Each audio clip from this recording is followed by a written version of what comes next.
Secara teknikal. Okey. Menghidupkan lampu. Okey. Okey, boleh. Macam puasa. Boleh, betul lah tu kan. Okey, kalau secara teknikalnya fungsi bateri ni adalah sebagai penyimpan karen. Salah sikit Sikit je. Karen. Sikit je. Dia simpan.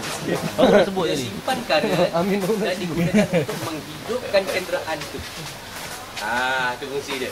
Dia menyimpan karen dan digunakan untuk menghidupkan kenderaan itu dan kita gunakan untuk lampu, audio system. Kalau macam tontonan audio system tu kena kerap lah tengok kalau dia ni pakai bateri air ni. Kerap tengok lah kalau audio ni tu banyak. Kita pasal dulu, kalau bateri kita nak start tak boleh. Macam mana tuan? Bateri kita habis. Okey. Start tak boleh. Bateri habis?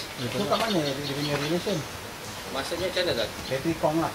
Okey, bateri kong. Start tak boleh. Okey, nanti saya akan tunjuk macam mana tuan. Nanti saya akan bagi praktikal sikit.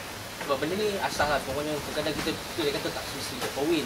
Kalau kita tak kereta kita tengah mandu tiba mati apa nak buat? Nanti saya tunjuk sikit lah bagi panduan. Okey, keduanya alternator. Apa alternator? Untuk apa alternator?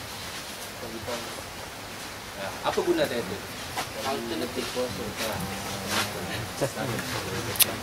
Okay. Apa guna dia? Apa fungsi dia?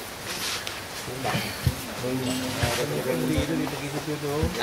Banyak yang dah Dia orang banyak faham lah semua tu.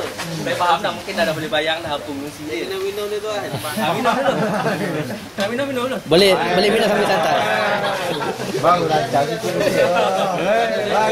Baru minum lah. Kita minum dulu. Minum.